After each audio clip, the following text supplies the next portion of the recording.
Para mí es un placer iniciar el webinar con el biólogo Jordi Parpal Cérvoles. Él es licenciado en Biología por la Universidad de Barcelona, maestro en Conservación y Manejo de Recursos Naturales. Tiene más de 25 años de experiencia en ordenamiento territorial, conservación de territorio y manejo de recursos naturales. Ha trabajado en dirección de obra pública, en organizaciones de sociedad civil, academia y administración pública, gestionando equipos y proyectos orientados a la conservación de patrimonio natural, buscando su compatibilización con las actividades productivas. Actualmente labora para el Programa de las Naciones Unidas para el Desarrollo, por sus siglas PNUD, en la CONABIO, ejerciendo de subcoordinador del proyecto GES Invasora, un proyecto orientado a fortalecer las capacidades del país para implementar la Estrategia Nacional sobre Especies Invasoras. Y bueno, tiene un largo recorrido, pero los dejo con él y su presentación, las aves exóticas invasoras en México. Les comento, van a ser 30 minutos de presentación y solo vamos a tener espacio para 3 preguntas, pero Jordi les va a dejar su correo por si quieren todavía más información al respecto de este tema. Bienvenido, Jordi. Gracias por la presentación y por la invitación a poder dar esta charla con ustedes. Muchas gracias a ustedes también por escucharme. Y bueno, espero que sea de su interés y lo más placentero posible la presentación. Como les comenté por Tatiana, les voy a hacer una charla, me pidieron que les hablara un poco sobre el tema de las especies exóticas invasoras de aves en México, pero para ello quisiera entrar primero en algunos conceptos generales. Me imagino que todos ustedes ya los conocen, pero creo que no está de más remarcar algunas cuestiones que considero que son de interés para ustedes. Luego hablaremos un poco de la situación en México y luego algunas cuestiones de qué se puede hacer ustedes como responsables del programa de aves urbanas que pueden ir haciendo al respecto, ¿no? Primero de todo, bueno, esto está preparado más para una sesión presencial. La idea era que preguntara si alguien conoce esta especie. No voy a entrar en esto porque haremos las preguntas después, pero para que vean, esta es una especie que se llama Kudzu, Fueraria montana. Es una especie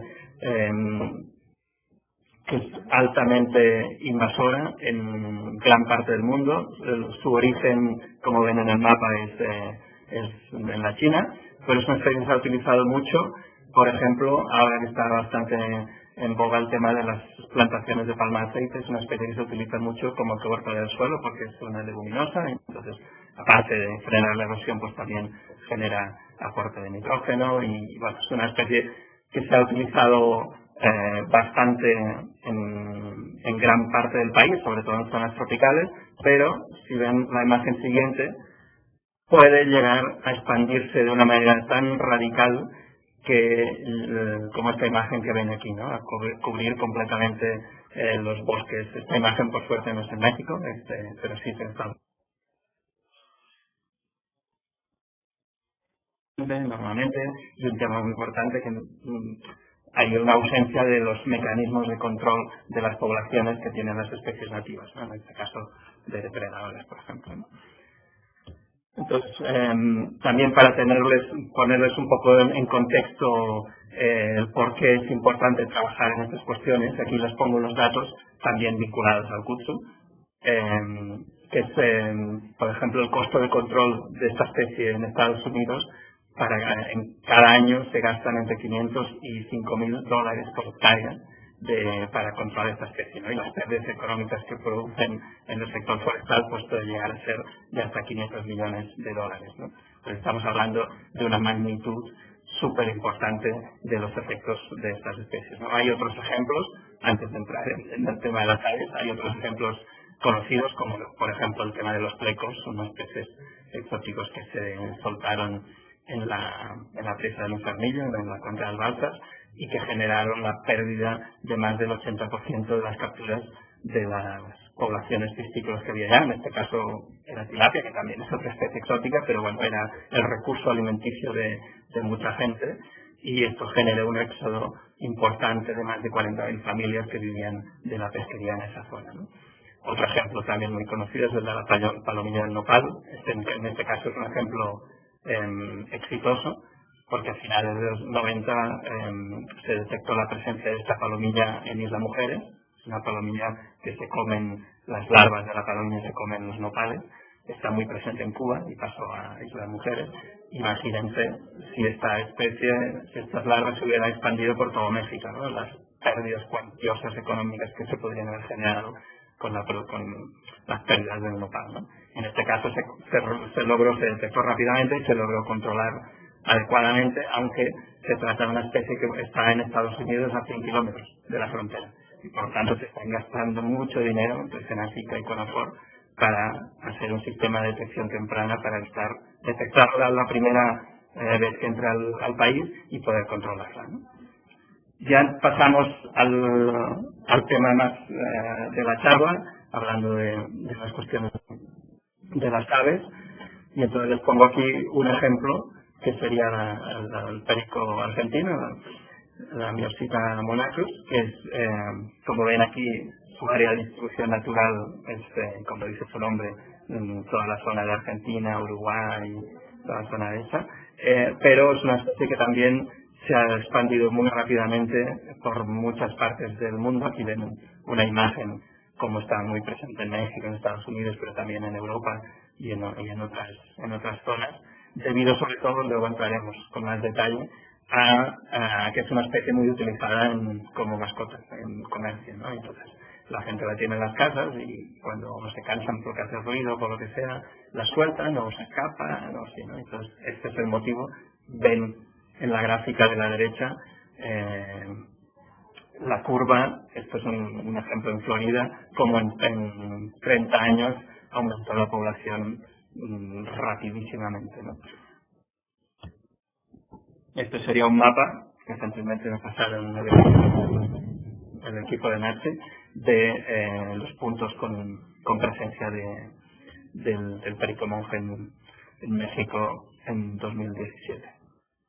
En este caso, hablando específica de Miopsita, es una especie que en todas las zonas donde está presente, básicamente genera dos tipos de impactos, ¿no? Por un lado, los impactos a la infraestructura, porque como pueden ver en la imagen, son unos pericos coloniales y generan unos nidos que a veces llegan cuando están en infraestructura de transporte de electricidad, por ejemplo, pueden llegar a tumbar las torres, o cuando están en edificios también pueden llegar a generar impactos importantes, ¿no? Me acuerdo en España que también hay un problema muy grande. Sacaron un nido de cotorra que tenía como 400 kilos, una cosa así de peso, toda la colonia, ¿no? Imagínense. Y también genera muchos daños a cultivos. En resumen, para cerrar un poco esta parte inicial, el mensaje que les quería dar iba en este sentido. Estamos hablando de especies exóticas, es decir, especies que no son nativas, especies que están ocupando áreas de distribución distintas de las originales que les corresponderían a la especie. Una especie exótica invasora es aquella que es exótica, evidentemente, que está fuera de su área de distribución natural, pero que además es capaz de sobrevivir, de reproducirse y de establecerse en hábitats y en ecosistemas de otras áreas.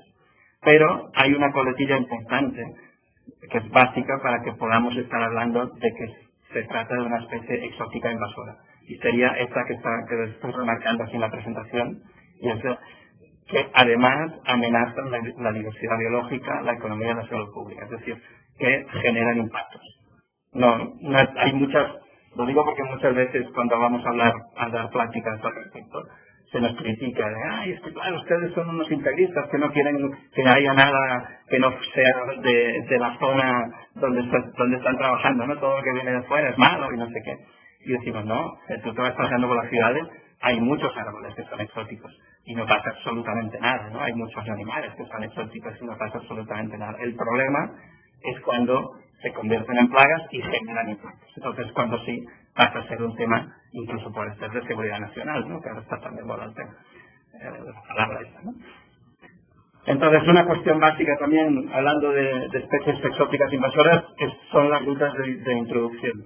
Se trata, o sea, en los últimos años, debido sobre todo al comercio internacional tan intenso, pues se ha incrementado muchísimo la presencia de especies exóticas en otras áreas donde de manera natural no tenían posibilidades de llegar, ¿no? También hay maneras de introducción natural, por ejemplo, llegan a veces por huracanes o por fenómenos naturales intensos, pero el mayor vector de transporte de este tipo de especies es el comercio, ya sea intencional o ya sea porque vienen adheridos, por ejemplo, muchos organismos que vienen adheridos en los cascos de los buques y que llegan al puerto de destino y ahí los limpian y se quedan en el fondo o en las aguas del lastre, que cuando vacían las aguas del lastre pues salen todo lo que lleva el agua, ¿no? En el caso de las aves, pues uno de los mecanismos, como comenté antes, más importantes de expansión o de dispersión de este tipo de especies es por el tema de la venta de mascotas. En el caso de México hubo un incremento importantísimo de la importación de pericos cuando en el 2008 se hizo un cambio en la Ley General de Vida Silvestre que prohibía el comercio con pericos nativos. Entonces son estas cosas que a veces hay que tener también en cuenta cuando se hacen unas determinadas regulaciones, las consecuencias que esto puede llevar a suponer, ¿no? Entonces hubo un incremento, como ven aquí en la gráfica de abajo, un incremento muy grande de la importación de perico monje, de perico argentino, a partir de la promulgación de esta ley. A veces va como un poco lento. Esta diapositiva no voy a entrar en detalle porque si no ya no tendremos tiempo, pero era para ilustrarles que cuando llega una especie nueva a un hábitat nuevo donde no ha estado nunca, no lo tiene nada fácil. Tiene muchísimas barreras que le impiden que realmente la ocupación de esta nueva especie en este nuevo hábitat sea exitosa.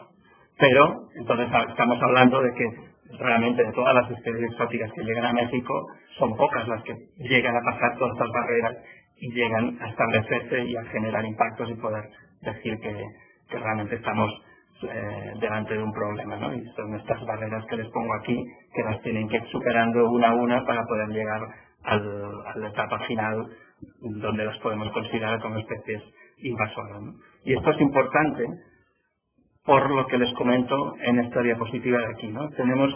Cuando uno trabaja en atención a las especies invasoras o en manejo de especies invasoras, hay que tener en cuenta estas tres fases que les pongo aquí bien diferenciadas. Por un lado la fase de prevención, por un lado la detección temprana y por otro lado el manejo. La prevención implica que evites que una especie que potencialmente podría llegar a México llegue a México. La detección temprana es una vez ya no has podido prevenir y no has podido impedir que llegue, la puedas detectar lo más rápido posible para que la puedas erradicar y no le dé tiempo a establecerse, a dispersarse rápidamente. Y al final la parte de manejo, que es la parte de control cuando ya tienen las especies establecidas. Esto lo pongo en estos colores también porque cuando trabajamos con especies invasoras es muy importante focalizar los esfuerzos en estas dos primeras fases, en la prevención y la detección temprana. Es mucho más barato trabajar en eso, en un mecanismo para evitar que vuelva a entrar la palomilla de nopal, que no que tengamos hectáreas y hectáreas y hectáreas infestadas de la palomilla y nos gastemos millones de pesos en su control, ¿no? Estamos hablando de un tema que a nivel económico se ha cuantificado que puede llegar a ser casi un 5% del PIB mundial, los costos asociados tanto al control de las invasoras como a los daños que generan. Y entonces ya entrando en la situación en México, esto es una tabla que me han pasado nuestros colegas de la Subcoordinación de Especies Invasoras, de CONABIO. En finales de 2008 había un total cuantificados, ellos se dedican a ir recopilando todos los registros que existen en México o que les llegan en México de especies exóticas invasoras. Y entonces, a final de 2018 tenían más de 200.000 registros incorporados en su sistema de información y con un total de 2.000, como les pongo aquí, 2018 especies exóticas invasoras. En esta gráfica pueden ver la distribución por grupos. No salen las plantas, porque las plantas son ya más de 1.000 especies y desestabilizaría la tabla. Pero como pueden ver, el tema de las aves de momento, aún a nivel de riqueza de especies, es muy reducido. Estamos hablando de 22 aves que Conavio tiene detectadas como exóticas invasoras en México. Esto es una cuestión que hemos hablado con NAPSI porque ellos en sus listas tienen un número menor de especies y entonces tenemos que cuadrar un poco esta información para ver realmente, creo que en NAPSI me hablaban de 16 que tenían ustedes de aves exóticas invasoras, a ver dónde está la diferencia, ¿no? Pero estamos hablando de una magnitud a nivel de riqueza de especies relativamente baja comparada con las 1.000 especies de plantas, ¿no? Entonces, otro tema muy importante a tener en cuenta es, estamos hablando de muchas especies y no todas tienen el mismo grado de preocupación o el mismo grado de posibilidad de invasividad y de magnitud del impacto que puedan generar, ¿no? Y como el dinero tampoco sirve o llegaría para todo, Conavio lo que se ha dedicado es a establecer un mecanismo para poder ponderar el grado de invasividad de todas estas especies para poder priorizar en cuáles de ellos es mejor poder gastar el poco presupuesto que se tiene, ¿no? Entonces hay un mecanismo internacional que son los análisis de riesgo completos. Aquí en México se ha elaborado un método a través de un proceso participativo con muchos académicos que le llaman el MERI, el método de evaluación rápida de invasividad, que nos permite tener rápidamente, son 10 preguntas, y con estas 10 preguntas puedes tener rápidamente un rango entre 0 y 1, en el cual el 1 es el máximo grado de invasividad y 0 es que no hay preocupación, ¿no? Ahora, hasta el momento tienen 518 de estos análisis hechos, también tienen 39 análisis de riesgo completos, pero ninguno de aves. Este año se está trabajando en hacer uno para Myopseta y para Psittacula cramieri. Esperemos que en verano tengamos ya el análisis de riesgo completo para estas dos aves. Esto lo voy a pasar muy rápido porque ya no nos queda mucho tiempo, pero para que vean un poco el contexto de dónde viene todo esto, estamos hablando de una cuestión que ya salió en la Cumbre de la Tierra en el 92, en el convenio de biodiversidad, donde el artículo 8 ya dice claramente lo que pueden leer ustedes aquí, ¿no? Todos los países que firman el convenio tienen la obligación o la responsabilidad de impedir que se introduzcan, de controlar o de erradicar las especies exóticas que amenacen a sus ecosistemas, a sus hábitats y a sus especies. Todo esto se tradujo en una meta específica de las metas de Aichi, la meta 9, que va enfocada en esta línea, ¿no? México, cuando firmó el convenio de biodiversidad, se puso a la labor de elaborar una estrategia nacional sobre especies invasoras, que es la que ven aquí ustedes en la pantalla, que culminó todo el trabajo en 2010. Hubo un trabajo de 5 o 6 años de discusión entre más de 200 entidades del país, de expertos de universidades, de ONGs, de académicos, que culminó en la publicación de esta estrategia, que la pueden ustedes bajar si no la conocen. La página de Conavio está disponible en versión digital. Esta estrategia es un poco el marco general que tenemos que tener en cuenta cuando queremos trabajar en aspectos de manejo de especies invasoras, sea del grupo que sea, ¿no? Y se estructura en esto que ven ustedes aquí, en 3 objetivos estratégicos y 5 acciones estratégicas distintas. Pero los 3 objetivos son básicamente los grandes bloques que les comentaba antes, ¿no? Por un lado, trabajar en prevención, por un lado, trabajar en programas de control de erradicación, pero luego también, aparte de un paquete muy importante, que es en generar información y que llegue al máximo de gente posible, tanto de ciudadanía como de tomadores de decisiones, como de académicos, de trabajar en poder fortalecer capacidades del país en esta cuestión. Un aspecto también importante a tener en cuenta como marco general del tema de aves invasoras. En el mismo momento en que se aprobó la estrategia, también se trabajó en paralelo en mejorar el marco regulatorio para poder tener un poco más de fortaleza, tener más dientes para poder enfrentar estas cuestiones, ¿no? Entonces, en el 2010 se modificó la Ley General de Vida Silvestre, incorporando estos dos artículos, el 27 bis y el 27 bis 1, que les pongo aquí, enfocados, además de incorporar la definición de especie exótica invasora, estos artículos enfocados a regular o no permitir la liberación o introducción a los hábitats y ecosistemas naturales de especies exóticas invasoras. De aquí se deriva, y el segundo, que es que no se autorizarán importación de nuevas especies que puedan ser una amenaza. Todo esto está marcado, la ley es el marco general, pero lo define en que el gobierno está obligado a elaborar una lista oficial de especies exóticas invasoras en México. Y esto se tardó 6 años desde la modificación de la ley, pero en diciembre de 2016, sobre todo gracias a los trabajos de la COP, se llegó a un acuerdo que publica la lista oficial de especies exóticas invasoras. Esta lista oficial, que es la que ven ustedes aquí, incluye 348 especies, de las cuales 16 son aves. Esta es la lista marco que tiene que tener cualquier persona que quiera trabajar en algún proyecto de manejo de especies exóticas invasoras. Hay otra lista que a veces se confunde, por eso creo que es importante remarcarlo, que es una lista de CONABIO, que no es una lista normativa. La lista que les comentaba CONABIO, que tiene 22 aves y que tiene 2.018 especies, esta es una lista que está publicada en la página de CONABIO, pero es una lista meramente informativa. No tiene ningún tipo de validez regulatoria, ni se puede hacer ningún tipo de prohibición a través o a raíz de la lista de CONABIO. Pero en cambio esta lista de las 16 aves, esta sí que permite que cualquier persona, o cualquier entidad que pueda trabajar en regulación en eso, pues pueda basarse en que esta especie, por ejemplo, las psitáculas, el gurú de tibis, la columna de anilla, cualquiera de estas, pueda hacer algún tipo de acción en base a que está en la lista. Entonces,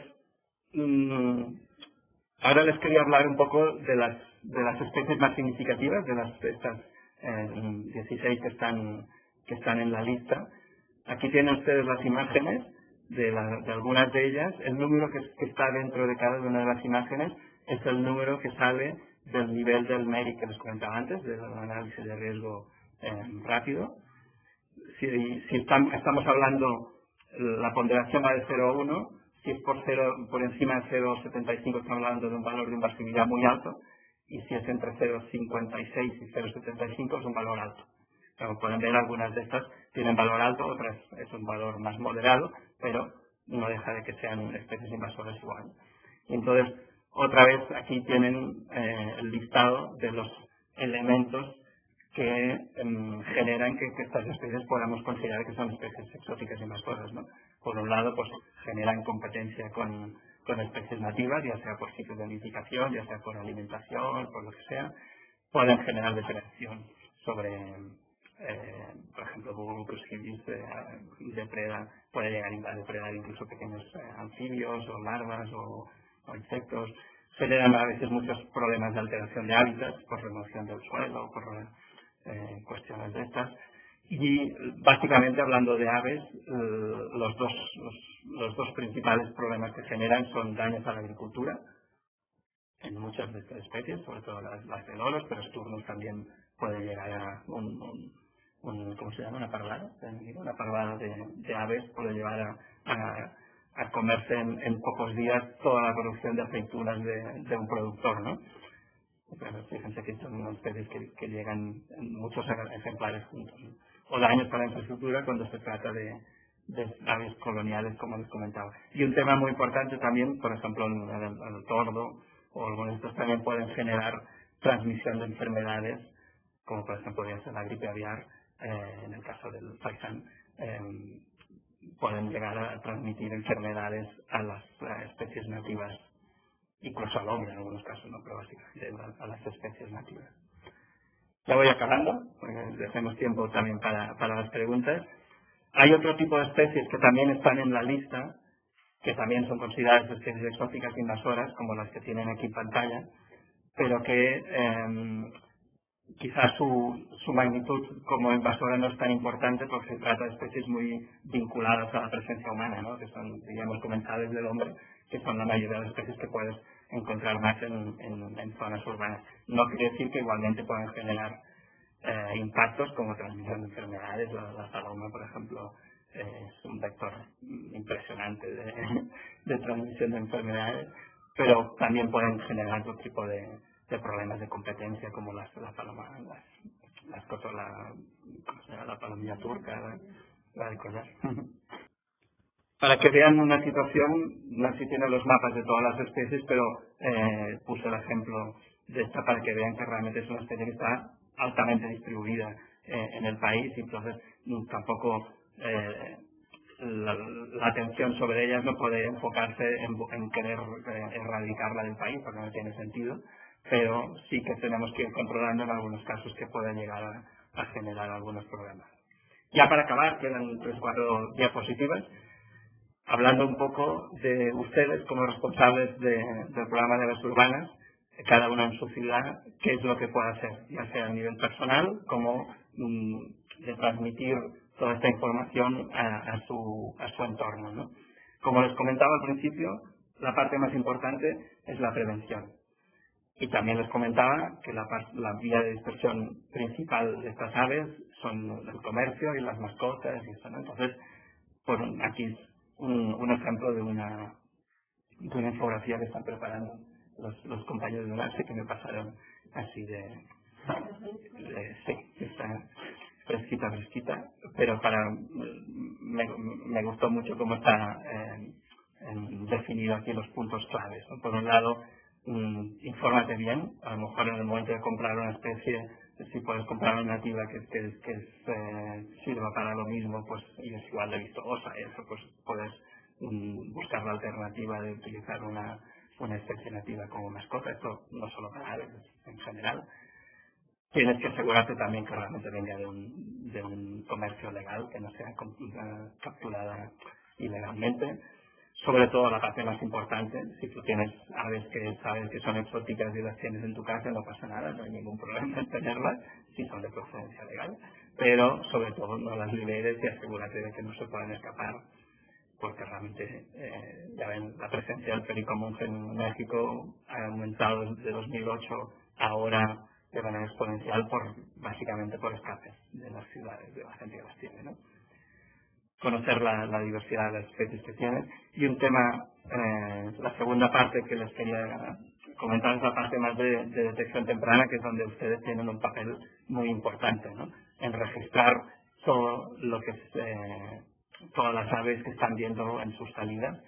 Hay dos páginas que ya las conocen perfectamente, tanto Naturalista como la de Averaves, donde se puede subir la información, pero es importante que se tenga en cuenta que a veces, pues, cuando una especie es banal, por ejemplo los gorriones, los ves siempre por todos lados, y entonces ya no los tienes en cuenta, porque como está por todos lados, ya no tiene importancia en registrarlo, ¿no? Y es importante que también se registre, porque todos estos datos, si no, puedes tener un sesgo importante de especies que parece que son muy comunes, pero luego no salen los datos, ¿no? Entonces algo falla, y es porque no se tiene en cuenta al momento de registrarlas. Y cuando se registran especies que son nuevas, que no estaban o no se conocía en la zona y eso, pues notificarlo de alguna manera, porque a lo mejor estamos viendo alguna especie de perico nueva que los importadores han traído de otro lugar y no lo conocíamos, y entonces que las autoridades o que sus compañeros de aquí de Conavio pueden estar informados de que están apareciendo estas especies nuevas, pues siempre es importante para luego tomar las medidas oportunas. Estas son las estadísticas de la página de Naturalista del programa de aves urbanas, donde tienen 473 especies introducidas. Y luego, ya para acabar, esta imagen que también me gusta mucho, es más de donde vengo yo, del entorno mediterráneo. Es un proyecto que hicimos en Barcelona al respecto, pero que ilustra un poco la parte que ya va más allá de lo que serían las aves exóticas, sino un poco más de trabajar en generar ambientes dentro de las ciudades donde la presencia de aves pueda propiciarse, generar microecosistemas donde puedan tener sus sitios de cría, donde puedan alimentarse, y todo esto pues nos ayuda a tener unas ciudades con una calidad de vida mucho mejor. Y yo creo que lo dejo aquí, porque ya son las 12:30, y no sé, si ustedes tienen...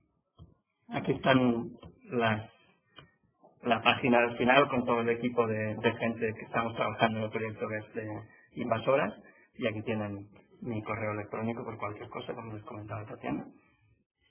Entonces, adelante, si tienen alguna pregunta. Ha sido un poco rápido. Lo vamos a hacer por medio de chat. Las 3 primeras preguntas que caigan, ahora sí, como que con suerte, son las que contestamos, y si no recuerden, tienen el correo de Jordi en la presentación. Pueden escribirle, él con gusto les va a contestar. Ok, Morelia. El proyecto GEF, ¿qué es y de dónde, desde cuándo? No sé si vieron estas diapositivas que me pasé al final, y van un poco en este sentido. El proyecto GEF es un proyecto con fondos internacionales del GEF, el Fondo Mundial para el Medio Ambiente, que dio a México 5,5 millones de dólares en el año 2015, con el objetivo de fortalecer las capacidades de México para la implementación de la Estrategia Nacional de Especies Invasoras. Entonces, este proyecto tiene unos componentes más a nivel nacional, de generar herramientas, generar capacidades, por ejemplo, con los inspectores de Profepa, herramientas de análisis de riesgo, de mapas de riesgo de plagas forestales, cosas así. Y luego hay un componente más en 15 áreas protegidas como zonas piloto, donde testar mecanismos de control de especies invasoras, sistemas de detección temprana y respuesta rápida en las ANPs, aspectos también vinculados a buenas prácticas ganaderas o acuícolas que utilizan especies exóticas que pueden generar impactos. Ya estamos en la parte final de este proyecto. En octubre se acaba, pero si quieren les mandamos la página, la liga, donde se pueden descargar todos los productos y toda la información que hemos generado. Se trabaja con muchas entidades de gobierno y algunas universidades también. Ok, André, dice, a mí me preguntan si las aves exóticas no son buenas para el ecosistema y si hay que matarlas. Y yo les digo que Luego veo muchos fanáticos. Luego veo muchos anantes comiendo y no sé qué decir. Comiendo iguanitas. Iguanitas. Sí, esto va un poco en lo que les comentaba, ¿no? El problema no es que sean exóticas. Puedes tener muchas especies exóticas que no generan daños, no generan impactos y no pasa nada. El problema es cuando generan impactos. Entonces sí que hay que intervenir. El caso de los zonaces es un caso claro, es una especie nativa, pero también está aumentando su área de distribución y se está encontrando en áreas donde no era propia de allá y está también generando problemas, ¿no? Entonces con estas sí que hay que buscar mecanismos, pero bueno, también de una manera controlada y de una manera así, inteligente. Tampoco ir agarrando el rifle y matando todo lo que encuentres porque es invasor, ¿no? Sino haciéndolo bien, ¿no? Con sensibilización ambiental se puede trabajar, ¿no? Ya tenemos más que decir a la gente. Y Morelia, ¿existe material didáctico sobre el tema? ¿Ustedes trabajan? Existen en la página que les comento, que luego les puede pasar ahora en el chat que la paso, o si no a través de Tatiana le envía las ligas.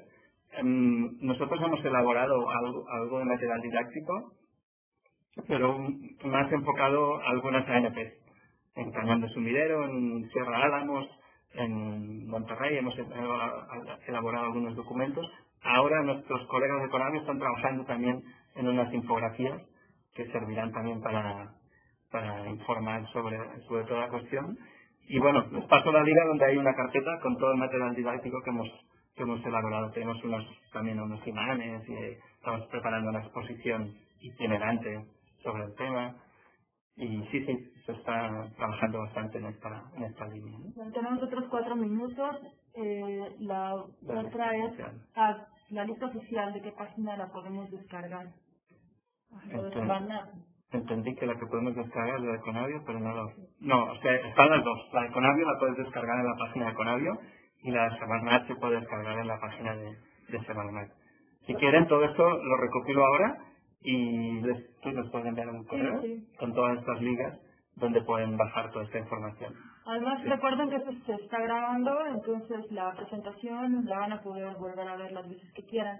Y, o sea, por lo que explicaste, la lista oficial es la de Semarnat, ¿cierto? Sí.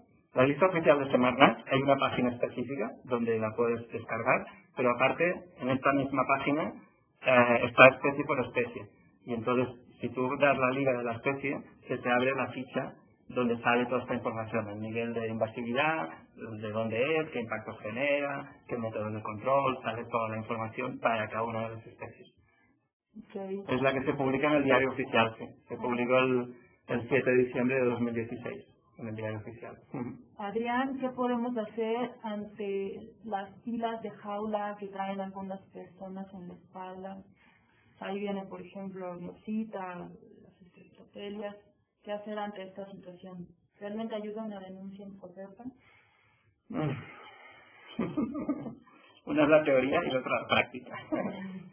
Teóricamente sí.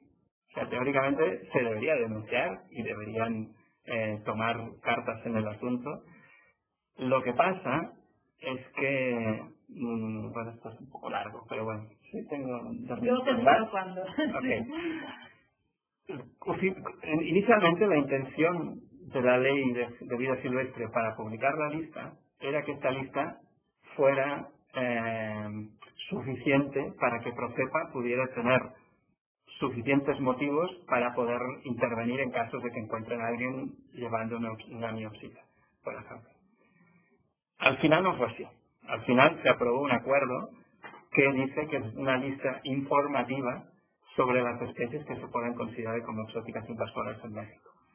Pero entonces Procepa, que forma parte de este proyecto y lo hemos hablado mucho con ellos, se queja de que igualmente no tienen base legal para poder detener o denunciar a nadie porque la lista no dice explícitamente que no se puede comerciar con miopsita. Y entonces esto Semarnat es consciente de ello, no se hizo por cuestiones políticas que ahora no vienen a cuento, pero está en la labor de elaborar normas específicas que sí que puedan dar herramientas a Procepa para poder hacer. Pero bueno, yo creo que la denuncia siempre va bien, en algunos casos servirá y en otros no, pero al menos queda constancia del hecho, que esto ya es importante de por sí. Ligia, ya queda un minuto. Hubo 2 casos en Chetumal, se ha visto una guacamaya, ararauna y un cisne negro en la bahía de Chetumal. La guacamaya está siendo localizada y el cisne lo han reubicado al zoológico. Al parecer ambos son mascotas y se escaparon. En dado caso que la guacamaya no se encuentre, ¿podría sobrevivir? ¿Causaría algún daño a las aves? No sé cuál. No. ¿Causaría daño a otras aves? A otras aves. En Quintana Roo solo tenemos loros. ¿Se ha sabido de algún caso? Y así me pienso que en el zoológico está bien para vivir. ¿Qué opina usted? Bueno, depende de las condiciones en las que estuvieran las aves, ¿no? Pues si realmente el cisne está en buenas condiciones y en el zoológico lo cuidan bien, sí, no hay ningún problema. Sobre el hecho de que pueda generar daño o no la guacamaya, el hecho de que sea un solo individuo normalmente tampoco es preocupante, ¿no? El problema es cuando llegan a ser más individuos y acaban estableciendo una población, ¿no? Pero bueno, lo importante es que se detecta eso. Esto es un ejemplo clarísimo de detección temprana, ¿no? Entonces que las autoridades lo sepan, porque se puede hacer un sistema de monitoreo para ver si realmente es un caso aislado, y no pasaría mucho, se puede capturar ya, o si realmente es una cuestión que hay una población un poco más establecida, ¿no? Que solo se haya visto uno. Y en este caso sí que sería interesante que se pudiera actuar de alguna manera desde ya. Ya se terminó nuestro tiempo. Me van a odiar, pero como les dije, contacten en correo a Jordi, te agradecemos tu tiempo, Jordi, muchas gracias. Pues Ha muchas sido gracias muy a ustedes. interesante. Gracias a ustedes también por la atención y bueno, cualquier cosa sí estoy a su disposición para lo que quieran y encantado. Además, soy ornitólogo aficionado, o sea que también ya me gustáis.